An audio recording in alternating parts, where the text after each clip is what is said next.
to another episode of Core Reviews. My name's Legacy. And I'm Max. I'm Bobby. Vitamin J. So today we are doing a movie review. You know, you all come to me today on this special day. You come to me and you come and watch our content every single week. You don't like, you don't share, you don't subscribe, but you come and you watch us and you ask us for a favor. And all I ask is something in return. And we're going to give you this content. But in order to do that, I'm going to need you to like, share, and subscribe. I might need that favor from you so that you can help us with the algorithm. If you couldn't guess from my great impersonation, we are reviewing none other than The Godfather. And this is a movie that we have discussed. It's actually the first movie we've done that's somebody's favorite movie of all time, Vitamin J. And the rest of us have only seen that most, and I only saw 30 minutes. Max, I think, got 45, and Bobby's been an hour into it. So for several of us, this was the first time seeing it all the way through. This is a high-profile movie, many iconic scenes. This movie does star a young, comparatively, Al Pacino, James Caan, R.I.P., Robert Duvall, and obviously none other than Marlon Brando, and many other high-profile people. Directed by Francis Coppola, based off the book, but like, let's be real.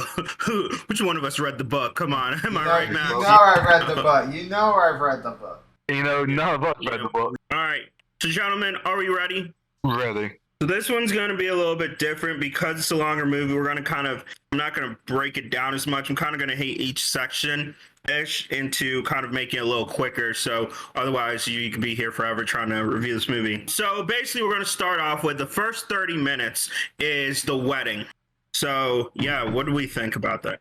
Well, I think it did a good job of, that was their way of introducing you to all different characters. They kind of go almost one by one, tell you who they are, what their role is in the family, so that way you know. You don't have to guess later who's the top guys, who the lower guys. So that was good. I love the way it starts with the guy whose daughter was scarred, and then Don pretty much tells him he never asked for friendship.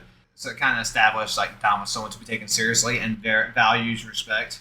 Yeah, and they also did that with it when Lou Brasi went in there. Lou Brasi ain't no small guy. For him to be a little nervous speaking to the Don, you know that man's powerful. Yeah. I loved how people kept going to ask him for favors as when the party's going on. He's like, "Can I enjoy my daughter's wedding? Does anyone else need a favor?" At least the baker show respect. He just wants to say gratitude. That baker said he's going to make his daughter a cake, and that cake, that was a very tall cake. And then later in the wedding, of course, Michael comes out. Don Vito did not want him to be in the family business. So it established, that Michael doesn't initially want to be like them. Well, he's also dressed up in his army uniform, so he's a war hero. So he clearly stands out from everyone else because the rest are mobsters. He's a good old boy, So you just see that kind of difference there. So that way you know that he's not in it. And if you couldn't tell from the beginning, maybe they do later on establish that it's like 1945, 1946. So he fought in World War II. Mm-hmm. Well, there's some other scenes where you can clearly tell that this is pre-1960s for sure. Yeah, and I like how they kind of established that they don't want him. And even Michael Corleone, he even makes a comment how he doesn't want to become his father and go into the business. Just to give you context, again, obviously a spoiler review, but in case you haven't watched him for a while,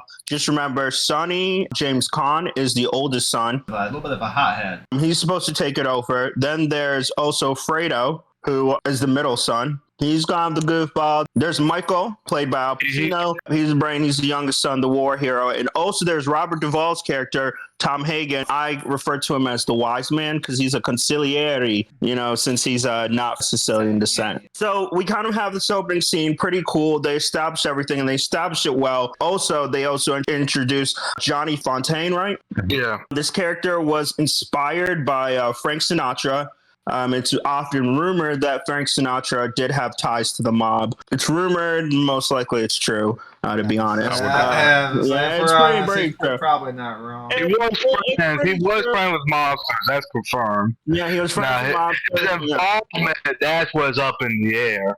Yeah, it's true because if you've ever heard, him and JFK were big buddies, but once JFK got his political career, he had to step away from hanging out with Frank Sinatra because of his ties to the mob. So that's kind of cool. They have that little reference with it. So we have the wedding. The very next scene was them going to Vegas. Was Tom Hagen, wise man. Nice Oh, reference. didn't he go to LA? No, it was LA. Yeah, it was LA, not Vegas. Sorry. Skipping ahead. He goes to LA for Johnny Fontaine because Johnny Fontaine wants a part in this movie. The director refuses to let him in it. Basically, the director's mad because there was this woman that they had put a bunch of money in, wanted her to be a big star, and then Johnny Fontaine had a relationship or an affair with her. And then she didn't want to be it basically messed up everything, and she didn't want to anymore. yeah, so he's not happy. Yeah, so guys, this scene, what did we think about this next big part? Establish that, as Tom Hagen mentions, you just get the one offer, so it's you quickly learn what happens if you refuse their offer. Yes, yeah, that's really ballsy to turn down an offer from a mob boss. Mm-hmm. I mean, I personally would have accepted what he asked me to do. That's just me personally. Mm-hmm. You know, some of us a little more bold, I guess. The thing is, twice Tom Hagen leaves after he gets denied from the director guy, and he does it calmly. So the other guy should know, if a mobster leaves you calmly, taking the rejection it's Not good. not going to be good for you, pal. The only thing I want to know is how did they manage to get that horse head in the bed with all that blood and not wake this man up? Another visual in my mind that I was thinking of during that scene is that because the blood was so high up, it was pretty much all over the guy in the bed. I would imagine that Tom Hagen cut the horse head off, put it over there, and then kind of smeared blood all over him. I don't think Tom did the heavy work. I don't think Tom got his hands dirty. I think he got someone to do it for him, but and it was a real horse head. I know that. Mm-hmm. You said it was a real horse head? Yeah, it was a real horse. I think it died naturally. they didn't kill it. I'm hoping they didn't just for a movie scene. The horse died. They asked for the head, and they got the head. Oh, I did want to mention, I forgot to mention this during the wedding scene when I introduced Clemenza. Two things on him. One, he's 39, by the way, during this movie. And I'm talking real life. So, that's a hard 39. Sorry, man. But also, I liked that I laughed when I saw him drinking wine straight from the pitcher. That was pretty cool. That was pretty gluttonous, I'd say. Yeah. Mm-hmm. I mean, that was hilarious. I did like Clemenza, though. Oh, yeah. So after all that happened, we then get into kind of what the meat and where the issues of everything starts, really kind of the crux of the movie, where they ask the Don, does he want to be part of the narcotics industry? Because lucrative. Yeah, it's very lucrative. He needs, the guy said million, what was it? How much? Yeah, $1 million. $1 million. And some political favors. Because, of course, the drug business, they need to make sure the cops and people aren't looking their way. But the Don declines. He doesn't believe in the drug business. So he declines. But then his son, Sonny, doesn't realize his place. He speaks out, and he kind of is seeming to want to do the drug deal. But, of course, the Don puts him in his place, and he says, and I quote, later on after the meeting's over, he tells Sonny, don't tell anyone outside of the family what you're thinking ever again. That's pretty straightforward. You have to put him right in this place. But yeah, they declined that offer, and as you said, that has lasting impacts on the rest of the movie. Because I get why he's saying that, because then it's showing they're not all together on this, that they're not all in one, and it can be used against them. They're now thinking, oh, Sonny is fine doing it, so maybe if we can convince him to do it. And wouldn't you know it, that's exactly what happens. I like they keep kind of alluding to how Sonny is not the most stable, is very erratic. So after this scene, the Corleone family goes back to their base, I'm going to call it, home, and Don Corleone tells Luca Brasi to go investigate these people. Pretend that you are upset with the Corleone family and you want to join them. A reconnaissance mission, if you will. But unfortunately, Sollozzo has other plans. I think he saw this coming. And unfortunately, they get rid of old Luca Brasi. He goes swimming with the fishes. I'm kind of upset. You were upset. I liked his character. Yeah, I like this character. I was hoping to see him last longer. When they get the piano wire around the neck, I was like, "Dadgummit!" Yeah, and then he couldn't do anything because he stabbed his hand to the table. Look, and he was smart. He even had a bulletproof vest on, so he was anticipating getting shot, but he wasn't ready for piano wire and a knife. But what did they shoot you in the face? Luca was feared, so that's a big loss. Yeah. For Don. He looked tough in that jacket and the hat and everything. I was like, I want to know this guy. It took them a while to choke him out. It took him a while. He has a thick neck, Bobby. That's a thick neck. That's a lot. Yeah. And you can tell he's very scary because there's a reason they took him out, because they knew how, I think they also knew how loyal he would be to Vito. It triggers the next part in which Paulie, who is one of the bodyguards, it calls in sick, and it's just Fredo and Vito out in the shopping, but he then senses something's not going right, and he runs back to the car, and several men go up and shoot him 5 times. Because he knows the playbook. Hell, he probably wrote the playbook. He's like, something fishy here. Something doesn't seem right. And also, they show Fredo's incompetence again, because when he jumps out the car, he drops his gun. AI cowards and fear a little bit. Like, nope. Mm-hmm. So Don gets shot. They say he got shot 5 times. Looks like more. Got lit up. And then confirm the kill. Like, No. Hey, you got to confirm the kill. This is going to come into play later. But they did a number on him because he has to go to the hospital, and the family doesn't know if he's alive or dead. So we get into the next big section is basically the after effects of him being in the hospital. Yeah, Tony wants to go on the warpath, and Tom has to tell him no. Michael finds out about Don Vito shooting by a newspaper, so he rushes over to the hospital, and then he sees that no one is there. Yeah, he knows something's off. Michael asks, "Where are the bodyguards?" And she says that the cops kicked them out. So something's up. He sees this coming, so he calls an audible. He sees a blitz coming. He calls the audible. He gets his dad moved into another room before the hit is made. And I like how they build a suspense of not showing someone walking out of the stairs right away. They give you about 10, 15 seconds. I also like that it turns out that the guy coming up the stairs wasn't going to harm Don Vito. And I like this part. Again, you're seeing how smart Michael is, because one, he senses the setup very quickly. He senses all of this because he sees the hot coffee. He's like, this don't feel right.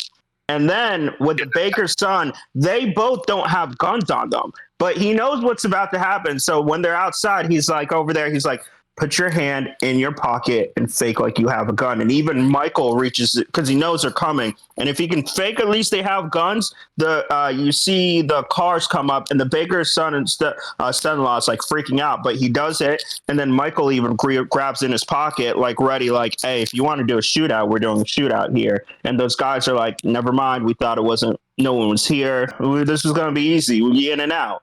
But they just keep driving away, and you can see the baker's son-in-law is like shaking at the end of it. But Michael he has a nervous wreck, which I get. I'd be freaking out too. Like, yo, I don't have a gun, and if these guys pull out with a gun, I'm done. Nice, brilliant scene, really setting up Michael well, of showing how smart he is. Really, like, they really keep emphasizing this dude's smart. He's very tactical and very smart about things. Cops quickly come back because obviously the family who sent the hitman, we don't know which family yet. They talk to the cops, and then the police chief comes. He gives Michael a nice shiner. His shiner was there for a good while. Yeah. They told me how he had a broken jaw. I'm like, dang. He has broken jaw, and his nose is permanently leaking. And you do realize that Paulie, was not sick. He was faking that sickness.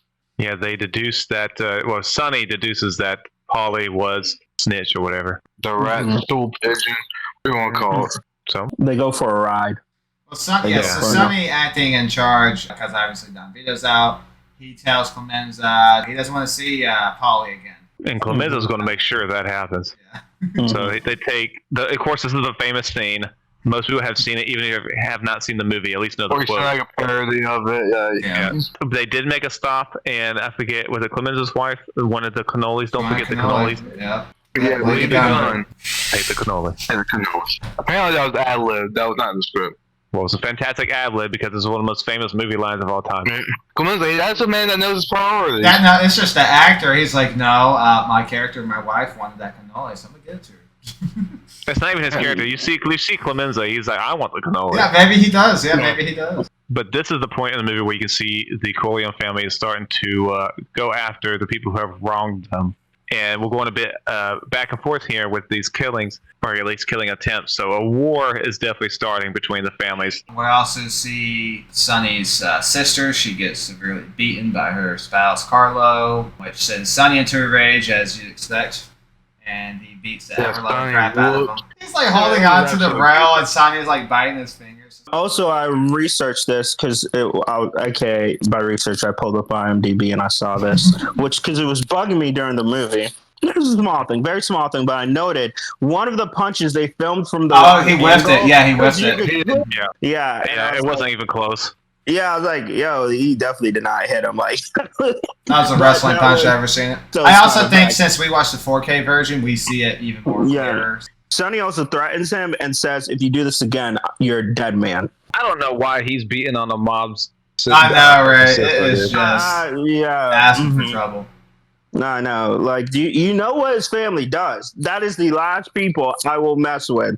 And he does it again. So Carlo is upset because he is not allowed into the family business, so he's taking his frustrations out on the daughter. But still, obviously, you would think you wouldn't want to take your frustrations out on the daughter of the Don. Yeah, like, they will kill you. I don't understand. Like, this dude's dumb. Sure. He's lucky that Vito was in the hospital at that point or shot. Yeah, so Vito hurt. He wouldn't have gotten in all hot-headed. He would have gotten you at the perfect time. Or worse, he would have sent, if old boy was still alive, he would have sent Braza after you. Oh, yeah, God. Braza, and, that would have been even, that would really send a message. But you see this war starting, and then you get to the point, again, where they want to call a meeting. Because really they don't want this war. But they want Michael to go. They want Michael because, again, I think they also know Sonny's a hothead, but Michael is the younger son. They probably can talk. And a civilian, like, you could probably talk to Michael and have a more reasonable conversation than Sonny. I do like how the movie does show, like, Sonny, while he's taking charge, he is not long for this world with that temper. No, because he keeps letting it get the best of him. They try to set a meeting with Michael and Solasa with McCluskey because it's revealed that McCluskey, the police chief, is Solasa's bodyguard as well. So Michael at first says he wants to kill Solasa, and McCluskey, Sonny laughs at him, thinking, he's like, he's thinking he's probably not capable of doing it. But eventually Michael convinces him to let him, and then they try to figure out what restaurant the meeting's going to be at. So, and then Michael and Tom like, you know what? This cop is cool. We got people in the newspaper business, so it's not like the cops can be really. It's not gonna hurt our image for killing him.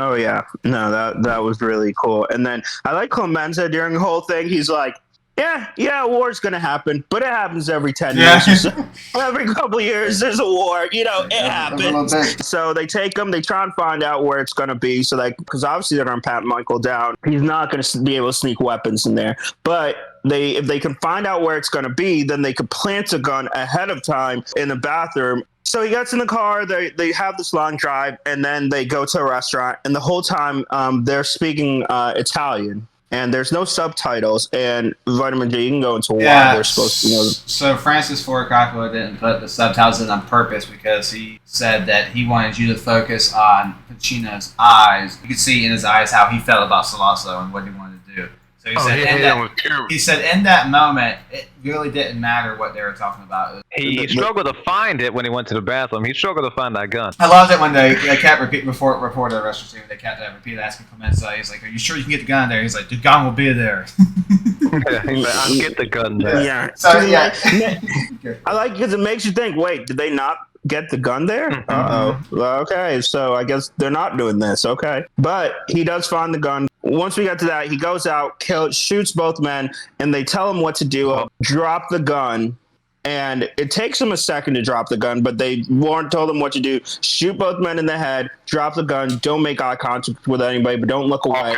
I was very satisfied that McCluskey got one in the throat first before the head, because I did not like it when he punched Michael. Mm-hmm. Well, I also, because, typically when you see that scene, they're just going to walk up to him, shoot them, done deal. But he walks back to the table, and he sits back down, and he hears a little bit more of talking. He listens to him talking, and then he's like, all right, now's the time. Bop, bop, bop, bop. No, I've had enough. Yeah, so that's a pivotal point. That's when, Michael comes from a civilian to officially in the family because this is his first time doing something like this. He wasn't a part of it. He's been out of it again, decorated war hero. But Michael has to then flee the country because of what he did. It's a big scene because now it showed that Michael has now permanently entered the criminal world. The next thing is he goes to Italy, which things kind of start slowing down because this is about a 3-hour movie. So things kind of calm down at this point. So let's go hit what's happening in Italy. I mean, we can fast forward through most of that. Yeah. Michael finds the wife. Michael sees. Wife dies. Yeah.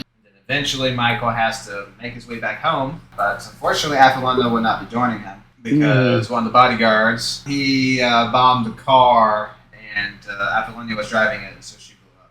And he did not hide his guilt at all. No, He could have played it smoother, and Michael could have made it to the car and died, but he did not play it off at all. He was terrible at it, so Michael automatically knew it was a trap. Yep, he's like, something's fishy because he had just taught Apollonia how to drive and she was going to drive to him and he knew. So unfortunately this happens.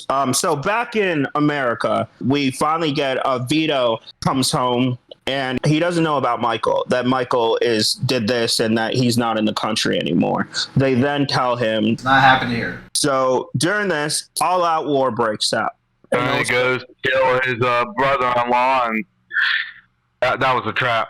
It is very much. It's a trap. He goes to a toll booth, and then there was all those guys right there waiting for him. Yeah, he probably ate, 100 bullets. Yeah, a few hundred. He ate probably 10 in the car, then like another great 90 once he left the car. But hey, they know they messed up the first time. Like we said, they messed up the first time. They confirmed the kill because that one guy even kicks his head at the end. That was unnecessary. Yeah, like you killed the dude. His whole body's full of bullets. I'm pretty sure he's dead. Like you don't got at least 50 in there. Yeah, poor Sonny. His hot temper ended up being his downfall. Lit him up. So no more Sonny. So they learned, they're like, okay, obviously you got to just keep shooting. Make sure he's done. So at this moment, you also have Vito's wife's crying, and he comes down. And he knows something happened, but no one has told him. And it's a really good scene of how he says it because he's like, so what is, you're now done drinking. What's the news? And you could just tell he knows.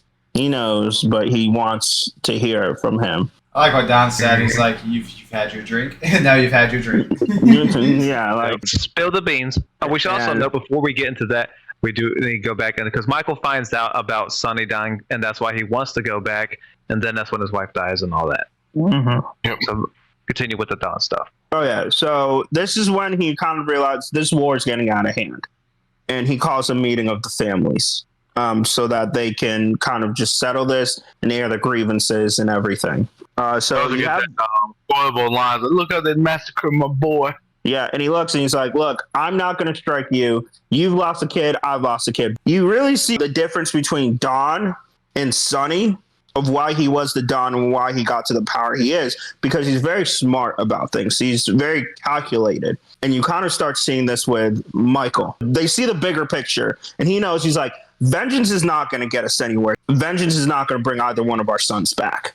I want this to be over. The big thing is the drugs. He still does not want to do drugs. And even all the other people during this meeting, it's very revealing because all the other people are mad to Taglia. First, he brings up the drugs, and then Brazzo or whatever, Brazzini brings up the fact, I'm thinking of the wrong show. Brazzini then brings up, yeah, well, you never also let us use your political influence, and you never helped us out. And you never helped us out in all of this. Like, you had all this political power, but you never gave it to us. But then he retorts, he's like, but when you asked me for a favor, didn't I come through? He's like, the one time I didn't was just because I didn't want to put drugs on the streets. But he explains again that it's because it's dangerous and people. Didn't one of the mob bosses' heads also agree with him?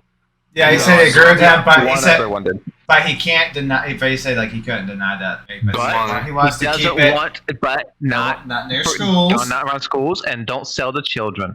We got to have some rules. Got to control it. Yeah. Yeah. So they then agree to this terms that they will be, the war's over and they will no more fighting. And so eventually the families come to an agreement. They will sell narcotics but control it, and Vito will get access to his political influence and judges. And then Don Vito, near the end, as they come to an agreement, he does go and let them know that he is bringing Michael back, and if some harm shall befall him, he will unleash the fury of 1,000 suns.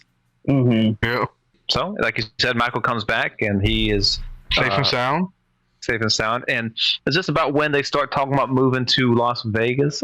Yes, because he sends Fredo there, which Fredo's initially not happy about. But I think they're trying to get him out of the way. As well as during this time, they move Wiseman from a consigliere to a lawyer. Vito is now serving as the counsel, the wise man role. Yeah. The actor playing Mo Green is 35, by the way. yeah. That's a hard 35.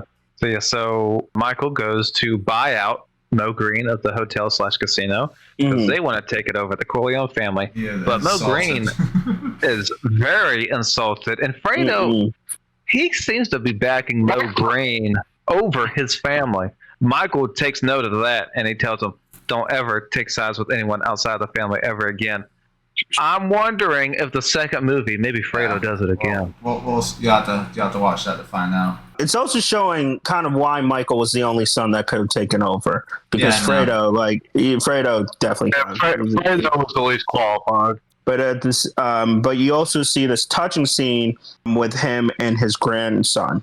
Michael at this time has a grandson, and they play around. And during this whole scene, I'm like, he about to die. Then he's breathing pretty heavy. Yeah. And then that cough at the end, that's a death cough. We all know that. Because I'm like, otherwise, And he dies. Yes, he dies with his grandson there, and his grandson also doesn't really know what's going on because his grandson's like 2 or 3. Like he doesn't know what's going on. Now we think the grandson was hired out for a hit. Mm-hmm. Yeah, We think he did it on purpose. The grandson's hired. You saw how he sprayed him afterwards too. That was him just confirming the He kill. pulled a usual suspects. He he ran away and then just walked. Or he could have had the baby mafia. You don't mess with the baby mafia. Don't mess. So there's poison inside that orange slice. Vito also warns Michael. He says, "These men betrayed you. One of them will ask you, they're coming to kill you." Like, this is again showing how smart Vito is because he's been doing this for so long. He says, one of these guys will try and set up a meeting with you. Whoever comes up to you, he betrayed you, and they're going to kill you. They're going to get somebody that you trust. And they're also going to offer Michael a safe place to do a deal, which is not going to be a safe place. I love that Vito framed it as they'll offer you a safe place, and that is where you'll be assassinated. Yeah. But I like that scene because it sets up you wondering, I was like, oh, I wonder who it's going to be. Like, whoever that is, they are effing dead. Yeah, It's setting up the Clemenza or Tessio, and I was like, I don't want to be my boy. I didn't want to be Clemenza. Yeah, luckily it wasn't. Yeah, I'm like, please not Clemenza. He's that guy. We like Clemenza. So at the funeral, it finally happens, and Tessio comes up to Michael and basically has that conversation. And at that point, Michael then knows who betrayed him. Have a quick scene where Michael's talking to his wife, Kay. He does say how his sister and Carlo want him to be the godfather of their son. Now, this upcoming scene is a thing of beauty. I'll give you that. Yes. Because the way it said that was during the baptism. Before you get to your part, Bobby, I did not know that was Diane Keaton. Looks nothing You didn't like know her. that was Diane. Yeah, really. Keaton? No. Not after I looked it up. It did not look like her. It's the same. The first scene when she's in, I was just looking up everybody's name, and I was like, wait, that's Diane Keaton? Really? Exactly. I was like, yeah, I would have never guessed. I forgot she was in the movie. I knew previously she was, but when we watched it, I didn't think about it. But no, I wouldn't have reckoned. She does not look like Diane Keaton. All right, but back to you. You go ahead. Well, I was just saying, they set it up beautifully because Michael's at the baptism of his godson. First of all, that is the longest baptism of all time. Catholics got It's it. it's Catholic. The way it's structured is that you see Michael saying he renounces all evil, renounces Satan, while he's orchestrating the hit of all the 5 families. So it's showing that the duality of Michael Corleone, that he tries to be this, in the face of the public, he's a nice religious man, but behind the scenes, he is like the devil. He displays that again later on in the movie near the end. I can talk about when we get there, but he does that again. He puts on a facade, and he has the evil lurking behind. Yep, and it was just so beautiful shot. Now I felt bad for my boy Clemenza because they make him walk up all those stairs. Yeah, He was sweating, man. He was tired. But they wipe out all the heads of the other families. Is pretty crazy to think about someone making that kind of move. Perfectly orchestrated. And they also have Mo killed too. Yeah, it wasn't just in New York. He went to Vegas and had that done too. Yeah. And then after the killing, it shows how orchestrated he is because he already had his next victim lined up. The baptism murder scene is probably it's one of the best scenes. Yep, it's and been that's just where it's like cemented. Michael is officially the head of not just the Corleone family. He's the head of this whole city. Yep. Yes, the Godfather. So to really assess how smart and calculated Michael is, you then have the next scene where he tells them, because they're supposed to go to Vegas.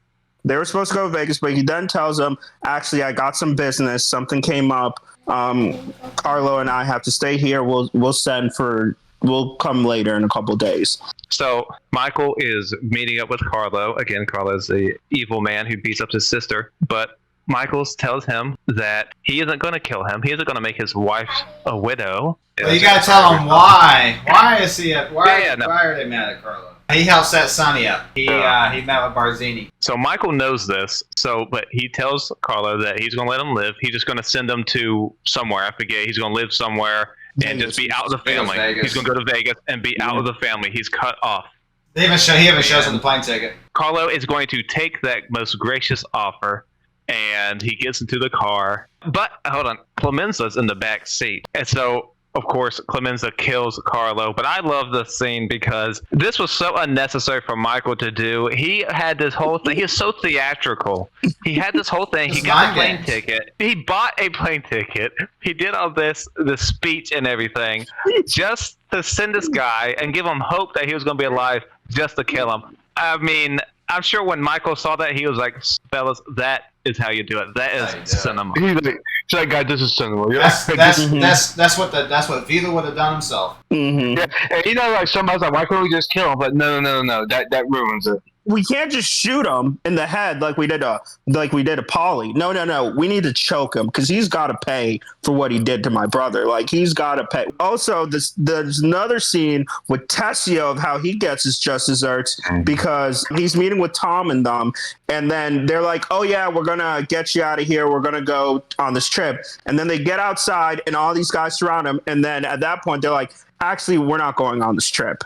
And at that point, Tessio knows what's up. He knows, and he gets in the car with him. Why he got in the car? Yeah. I would never. I would. I'm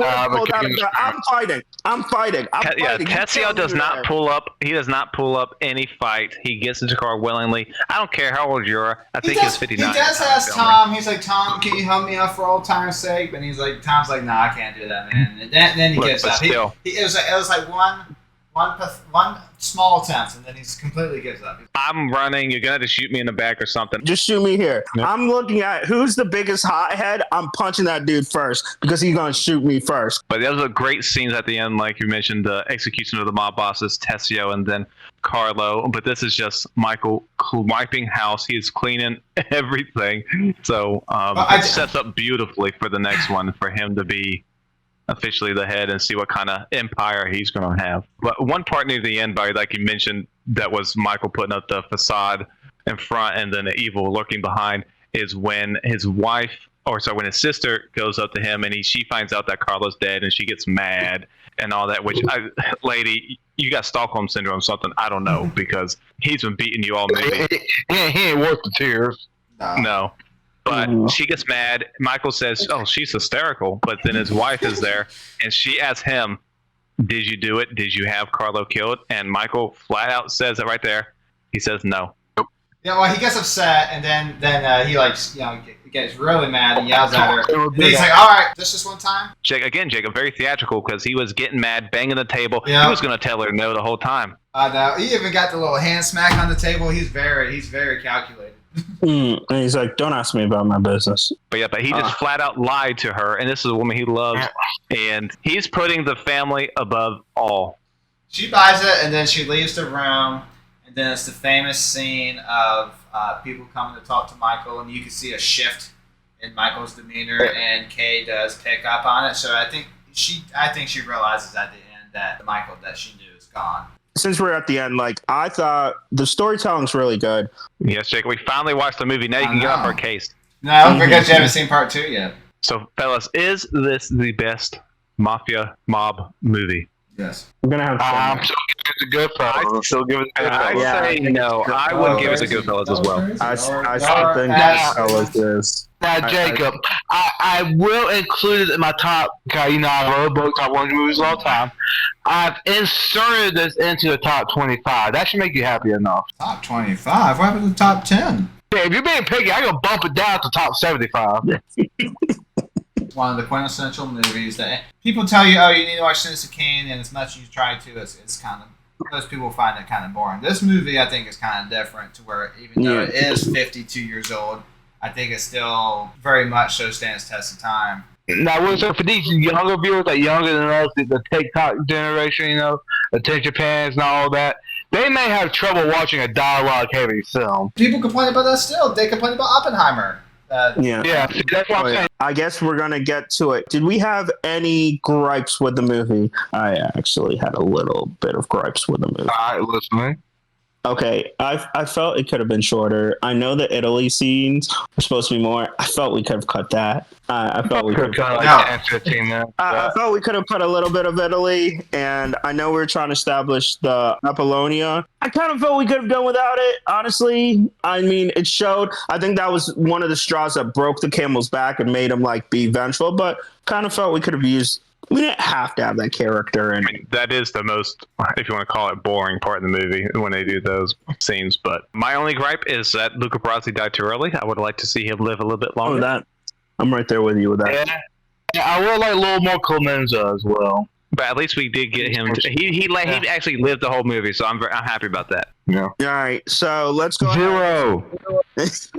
Shut up. Yeah, this movie. I'm gonna give you one of your BS. I'll give it an 8.75. I know Jacob's a 10. Yeah, that's a 10. Yeah, I'll give it a solid 9. I will say I really liked it. A lot of iconic scenes. Very well done. I'm gonna have to give it probably I'm gonna do 9. 9.5. 9.5. So, and Hunter gave it a 0. So, but all right. So, thank you again. Let us know what you thought about The Godfather now that I can cross that off my list of movies. Yep. Let us know what you thought of The Godfather below. Let us know how you rate it, what you thought about it, and let us also know is it one of your favorite mob movies?